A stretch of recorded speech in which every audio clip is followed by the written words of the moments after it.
ہم اپنا آج کا سبق شروع کرتے ہیں۔ اعوذ باللہ من الشیطان الرجیم، بسم اللہ الرحمن الرحیم۔ 214 ختم ہو چکی ہے اور 215 شروع ہو رہی ہے۔ اعوذ باللہ من الشیطان الرجیم، بسم اللہ الرحمن الرحیم۔ یسألونک ماذا ينفقون قل ما انفقتم من خیر فللوالدین والاقربین والیتامى والمساکین وابن السبیل وما تفعلوا من خیر فإن اللہ به علیم۔ یسألونک، سوال کرتے ہیں آپ سے لوگ، پوچھتے ہیں آپ سے لوگ۔ یسألونک، آپ سے لوگ پوچھتے ہیں، آپ سے لوگ سوال کرتے ہیں۔ ماذا، کیا، ينفقون، وہ خرچ کریں۔ ماذا ينفقون، وہ کیا خرچ کریں، کیا کچھ خرچ کریں۔ قل، آپ فرما دیجئے، ما، جو کچھ بھی، انفقتم، تم خرچ کرو، من خیرن، اپنے مال میں سے۔ ما انفقتم من خیرن، جو بھی مال تم خرچ کرو، فللوالدین، تو للوالدین، والدین کے لیے، والاقربین، اور قرابت داروں کے لیے، والیتامى، اور یتیموں کے لیے، والمساکین، اور محتاجوں کے لیے، وابن السبیل، اور مسافروں کے لیے۔ ما انفقتم، جو تم خرچ کرو، من خیرن، اپنا مال، فللوالدین، تو وہ والدین کے لیے، والاقربین، اور رشتہ داروں کے لیے، والیتامى، اور یتیموں کے لیے، والمساکین، اور محتاجوں کے لیے، وابن السبیل، اور مسافروں کے لیے۔ اللہ تعالیٰ نے مسلمانوں کو جہاں یہ ترغیب دی کہ وہ اللہ کی عبادت کریں جسمانی طور پر، جسمانی طور پر اللہ کی بندگی کریں اور اللہ کی عبادت کریں، وہیں پر اللہ تعالیٰ نے یہ بھی تلقین فرمائی کہ اللہ کی رضا کے لیے وہ مال خرچ کریں، اللہ کی رضا کے لیے وہ مال خرچ کریں۔ اب صحابہ کرام نے دو سوال کیے نبی کریم صلی اللہ علیہ وسلم سے، ایک کا جواب اس آیت میں ہے اور ایک کا جواب ایک دو دن کے بعد آگے آیت آئے گی اس میں آئے گا۔ ایک سوال تو یہ تھا کہ اللہ کے نبی، ہم چاہتے ہیں ہم خرچ کریں اللہ کے بندوں پر، اللہ کی مخلوق پر، تو کہاں، کس پہ خرچ کریں، کون اہل ہے، کون اہل نہیں ہے، کون حق رکھتا ہے، کون حق نہیں رکھتا۔ جب ہم خرچ کرنے لگے تو ہم کس کو دیں؟ دل میں خیال آتا ہے، جذبہ پیدا ہوتا ہے، ہم مال خرچ کریں تاکہ اللہ راضی ہو جائے، اللہ نے ہمیں دیا ہے تو اللہ کی رضا کے لیے خرچ کریں، تو کس کو دیں، کس پہ خرچ کریں، کون اس کا حق رکھتا ہے؟ ایک سوال یہ تھا، اور دوسرا سوال یہ تھا کہ کتنا مال خرچ کریں۔ مثال کے طور پر کسی شخص کے پاس کوئی 4 پیسے آئے ہیں تو وہ خرچ کرتا جائے، یا کوئی مخصوص مقدار ہے کہ بھئی یہ خرچ کرو، اس نہج پہ آ کے خرچ کرو، یہ لمٹ ہے، اس کے بعد خرچ کرو۔ یہ دو سوال تھے۔ پہلا سوال، کہاں خرچ کریں اپنا مال، کن لوگوں پر، کون حق رکھتے ہیں ہمارے مال کا سب سے پہلے؟ تو اللہ رب العزت نے پھر ترتیب بیان فرمائی. یہ ترتیب یاد رکھنے والی ہے. فرمایا سب سے پہلے فللوالدین، تمہارے والدین حق رکھتے ہیں کہ تم ان پہ اپنا مال خرچ کرو. اگر تو والدین مستحق ہیں، غریب ہیں، نادار ہیں، تنگ دست ہیں، پھر تو لازم اور فرض ہے کہ ساری دنیا کو چھوڑو ایک طرف، ماں باپ کو سب سے پہلے ترجیح دو. ماں باپ کا حق سب سے پہلے ہے. اور اگر ماں باپ صاحب حیثیت ہیں پھر بھی ماں باپ پر خرچ کرنا مال، یہ اجر اور ثواب کا باعث ہے، بہت بڑی نیکی ہے. قرآن کریم میں جہاں پر بھی آئے گا پہلا حق ماں باپ کا آئے گا. اللہ تعالیٰ، اللہ کے نبی کے بعد پہلا حق والدین کا آئے گا. تو تم والدین پہ اپنا مال خرچ کرو. کوئی ایسی صورت ہے کہ والدین نہیں ہیں دنیا میں، یا ماشاءاللہ صاحب حیثیت ہیں، ان کو ضرورت نہیں ہے، پھر فرمایا کہ ماں باپ کی نسبت سے جو رشتے بنے، ماں کی نسبت سے رشتے بنتے ہیں کون سے؟ دیکھیے خالہ ہے، ماموں ہے، پھر ان کی آگے اولادیں ہیں، یہ ماں کی نسبت سے رشتے بنتے ہیں، ماں کے رشتے سے یہ رشتے بنتے ہیں. اور باپ کی نسبت سے رشتے بنتے ہیں، جیسے چچا ہے اور جیسے پھپھو ہے، اور پھر آگے ان کی اولادیں اور ان کی خامند اور بیویاں، یہ اقربین ہیں، یہ اقربین ہیں، سب سے پہلے قرابت دار یہ ہیں. تو ماں باپ کی نسبت سے جو رشتے بنتے ہیں پھر وہ حقدار ہیں. اس کو قرآن کریم نے صلہ رحمی بھی کہا ہے.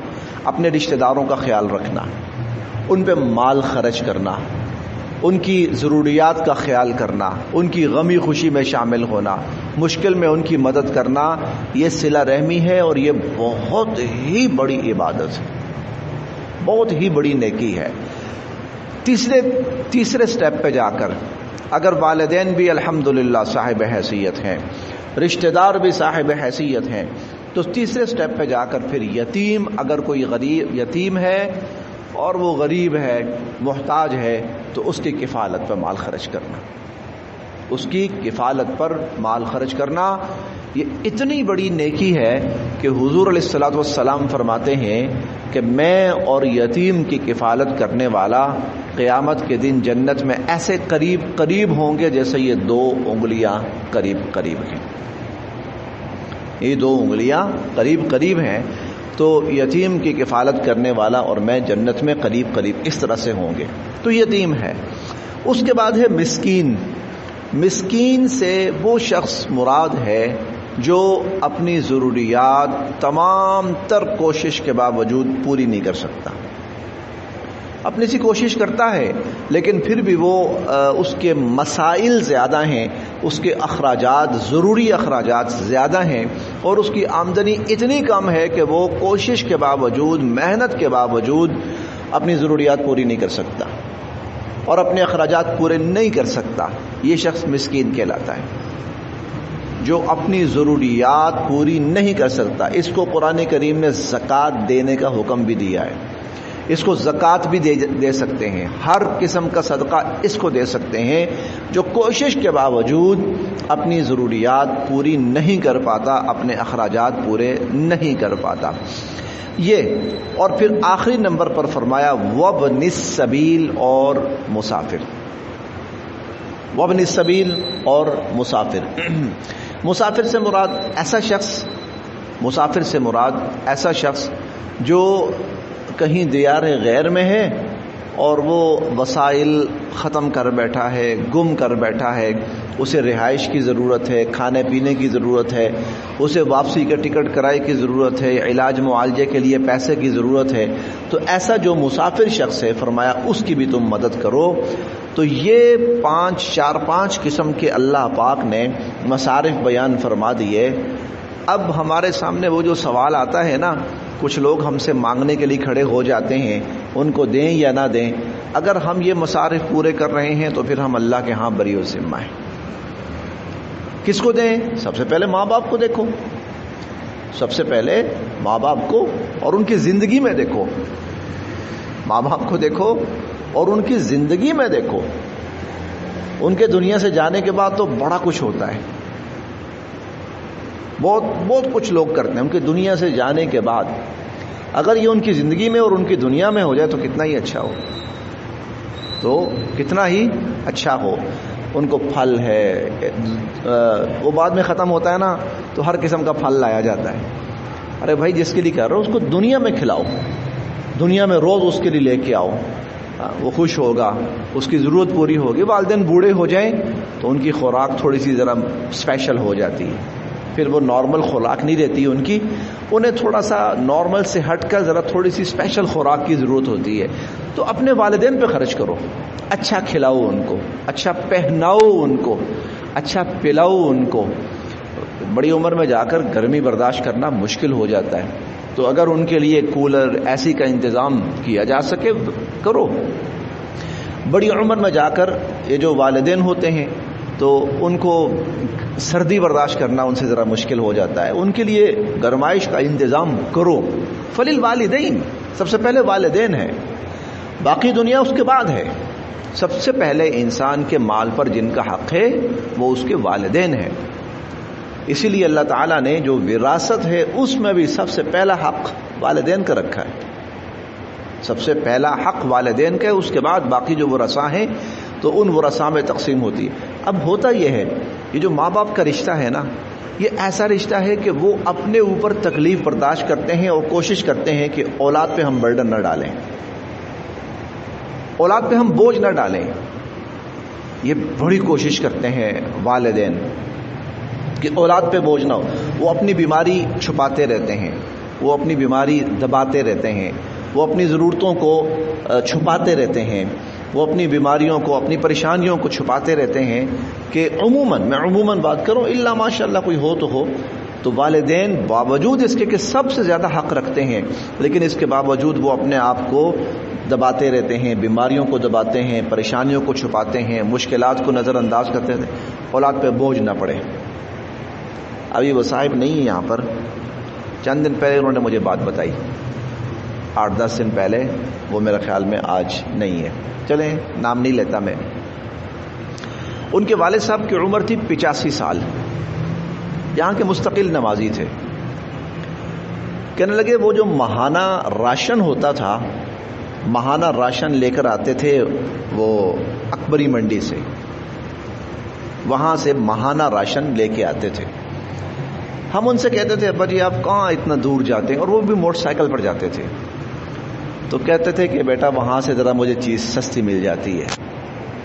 ایک دفعہ کہتے ہیں ایسا ہوا کہ انہوں نے کچھ چاول بھی لیے، آٹا وغیرہ بھی لیا، کچھ دالیں وغیرہ بھی تھیں، تو وہ ایک چکر کے اندر موٹر سائیکل پر سارا سامان نہیں آ سکتا تھا.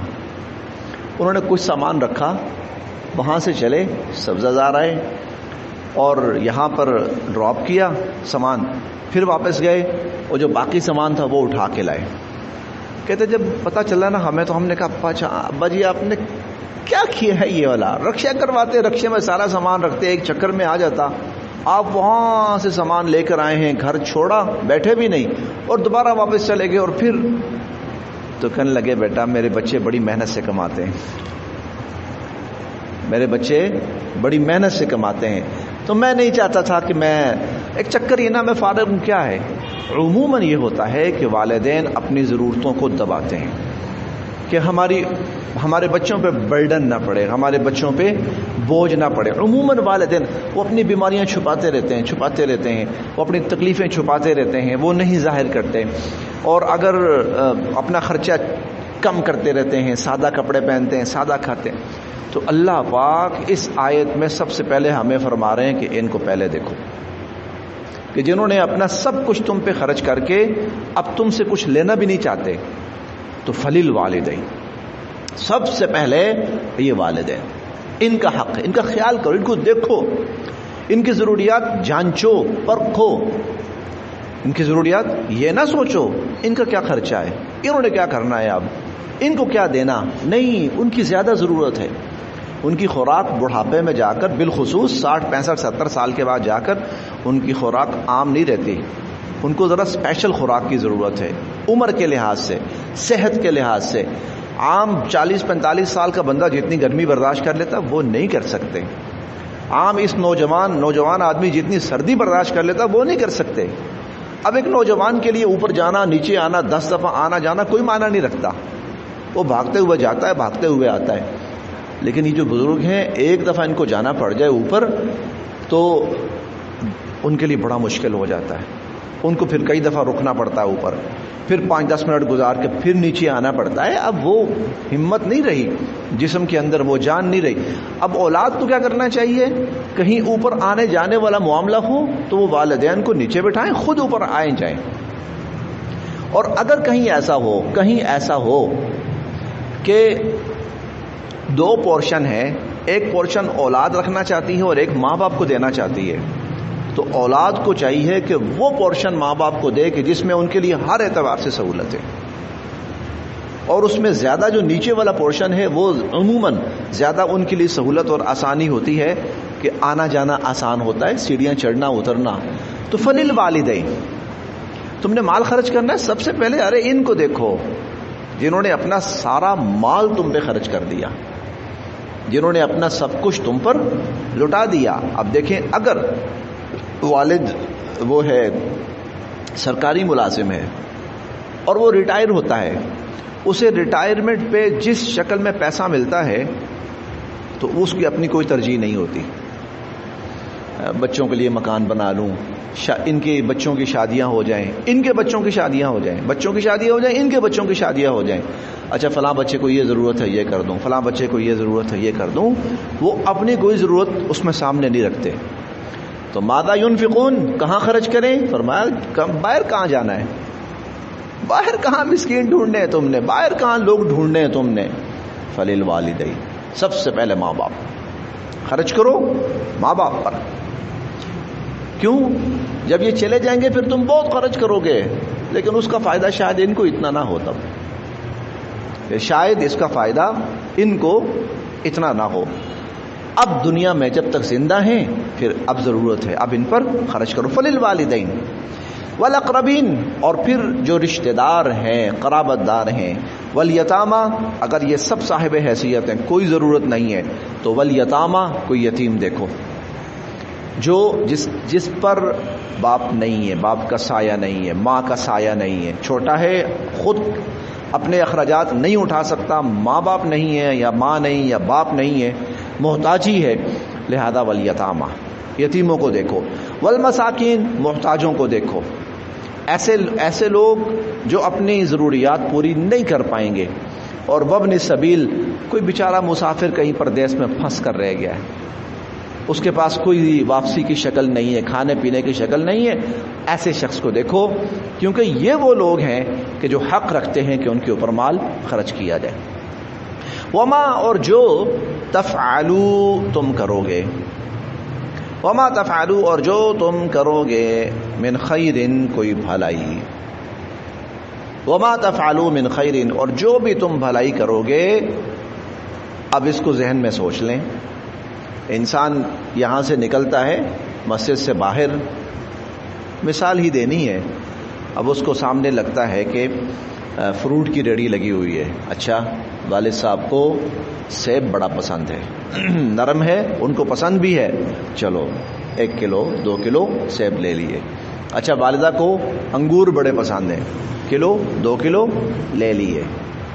دکان پر گئے تو والد صاحب کو بسکٹ پسند ہے، والدہ کو یہ چیز پسند ہے. آپ راستے میں کہیں آ رہے ہیں کوئی اور چیز نظر آ جاتی ہے. اب عام سے حالت میں آدمی یہ کام کر رہا ہے لیکن یہ نیکی ہے. اللہ فرماتے ہیں جو بھی اس طرح کا خیر اور نیکی کا کام تم کر رہے ہو، فإن اللہ، تو بے شک کہ اللہ تعالی، بھی اسے علیم، خوب جاننے والے.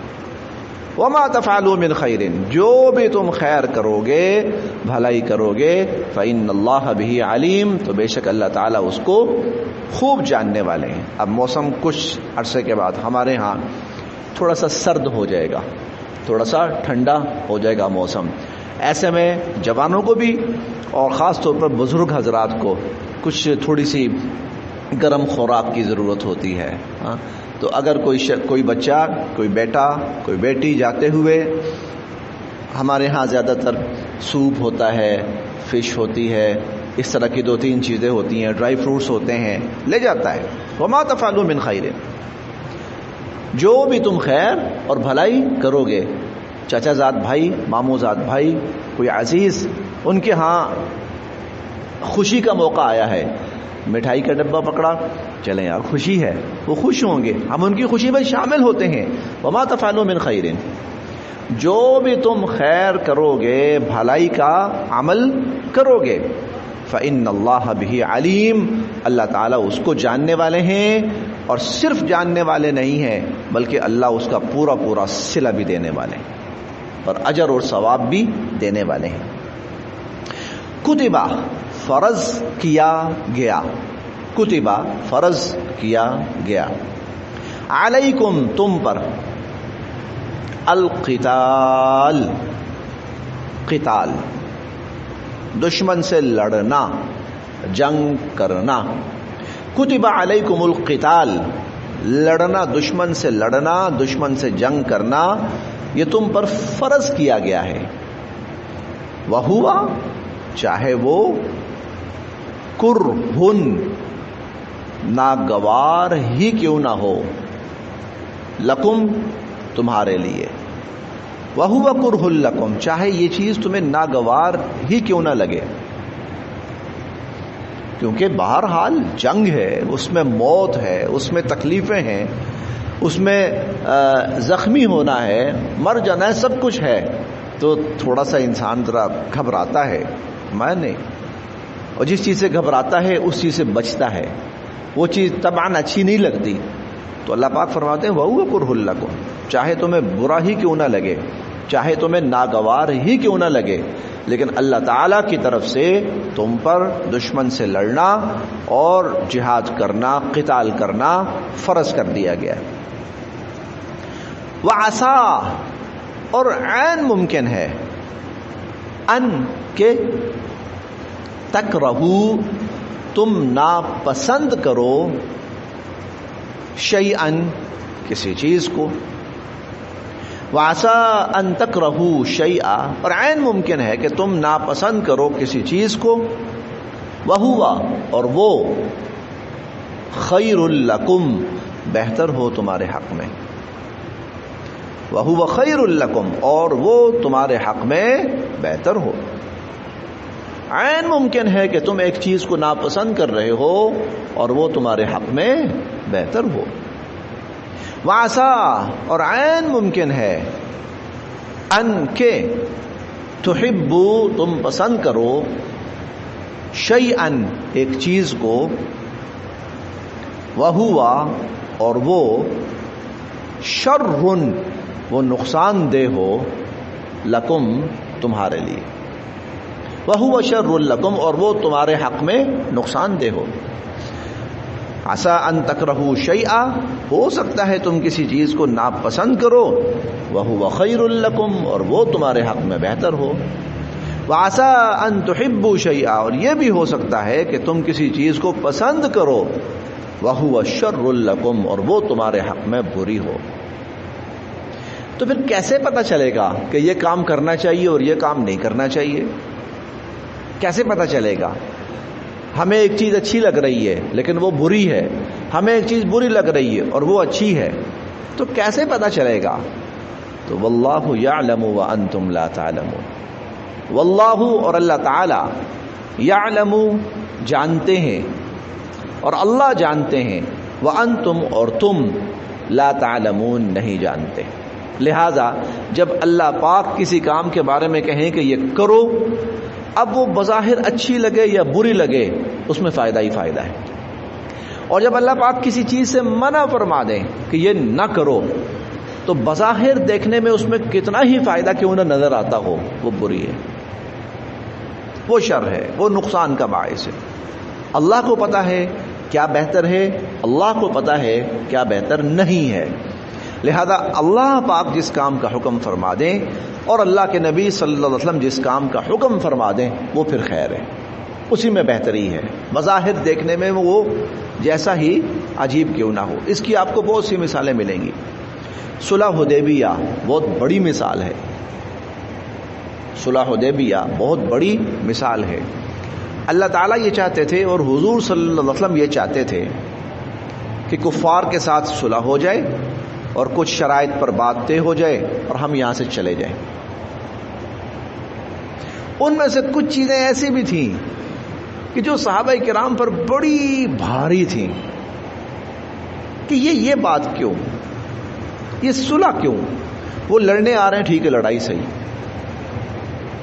خیر ہم واپس کیوں جائیں, ہم عمرہ کرنے آئے ہیں, کوئی لڑائی نہیں جھگڑا نہیں, عمرہ کریں گے, اللہ کا گھر طواف کریں گے, چلے جائیں گے. یہ کون ہوتے ہیں روکنے والے؟ اور اگر یہ روکنے آئے ہیں تو ان کے روکنے سے ہم کیوں رکیں؟ صحابہ کرام کے لیے وہ صلح حدیبیہ فی الوقت بڑی مشکل تھی. حضور علیہ الصلوۃ والسلام نے فرمایا احرام کھول دو. وہ ایسی کیفیت تھی کہ احرام کھولنے کے لیے صحابہ تیار نہیں ہوئے. کیوں کھول دیں؟ صحابہ کرام احرام کھولنے کے لیے تیار نہیں ہوئے. حضور علیہ الصلوۃ والسلام تشریف لائے, حضرت ام سلمہ رضی اللہ عنہا ساتھ تھیں. آپ نے فرمایا میں ان سے کہہ رہا ہوں احرام کھول دو, یہ نہیں کھول رہے. وہ کہنے لگی اللہ کے نبی آپ اپنا احرام اتار کے عام لباس پہن لیں, جب آپ اتار دیں گے نا یہ بھی اتار دیں گے. حضور علیہ الصلوۃ والسلام نے ایسا ہی کیا, اپنا احرام اتار دیا, عام لباس پہن لیا. جب صحابہ کرام نے دیکھا کہ آپ نے اپنا لباس احرام اتار دیا ہے, پھر صحابہ کرام نے بھی احرام اتار دیے, اپنے اپنے لباس اتار دیے. اب آپ نے فرمایا واپس چلو. اب جب واپس چل رہے ہیں تو دل ٹوٹے ہوئے ہیں سب کے, اور قرآن کریم نازل ہو رہا ہے کہ انا فتحنا لک فتحا مبینا, ہم نے تمہیں بہت بڑی فتح سے نواز دیا. حضرت عمر رضی اللہ عنہ کہہ اٹھے اللہ کے نبی فتح, یہ فتح ہے, کیسی فتح ہے, کیا ملا ہمیں اس میں؟ پھر حضور علیہ الصلوۃ والسلام نے فرمایا کہ عمر یہ بتاؤ, پہلے جب بھی لڑائی ہوتی تھی تو ان کے لوگ بھی مارے جاتے تھے اور ہمارے بھی شہید ہوتے تھے, کیا ایسا نہیں ہوا کہ اس دفعہ ہم سب بالکل خیر و عافیت سے واپس آئیں؟ کیا ایسا نہیں ہوا؟ ہاں اللہ کے نبی ایسا ہوا. تمہیں فائدہ نہیں ہے کیا؟ تمہیں نظر نہیں آیا کہ وہ جو ہمیں کچھ سمجھتے ہی نہیں تھے اپنی دانش میں, آج ہمارے ساتھ بیٹھ کر باتیں کر رہے تھے, ہمیں اپنی جیسی حیثیت دے رہے تھے؟ کیا یہ فتح نہیں ہے؟ اور آنے والے وقت نے ثابت کیا کہ کم از کم جزیرۃ العرب سے کفر کے خاتمے میں صلح حدیبیہ کا سب سے بڑا کردار تھا. اور صلح حدیبیہ نہ ہوتی تو اسلام اس وقت جزیرۃ العرب سے باہر نہ نکل سکتا. یہ صلح ہو گئی, اب ان سے ہماری کوئی جنگ نہیں, کوئی لڑائی نہیں. اب کیا ہوا؟ حضور علیہ الصلوۃ والسلام نے صلح حدیبیہ کے بعد پوری دنیا کے حکمرانوں کو خطوط لکھے. وہ اسلام کی دعوت جو مکہ اور مدینہ اور قرب و جوار کے چند علاقوں تک تھی, صلح حدیبیہ کے بعد وہ دعوت مکہ مدینہ عرب سے نکل کر پوری دنیا میں پھیلی. پوری دنیا تک اسلام کا پیغام پہنچا. پھر اس کے بعد صحابہ کرام جب مکہ آنا شروع ہوئے تو صحابہ کرام کو دیکھ کر, طرز زندگی کو دیکھ کر لوگ مسلمان ہونا شروع ہوئے. اور پھر 2 سال نہیں گزرے بغیر لڑے, بغیر لڑائی کے مکہ فتح فرما دیا اللہ نے.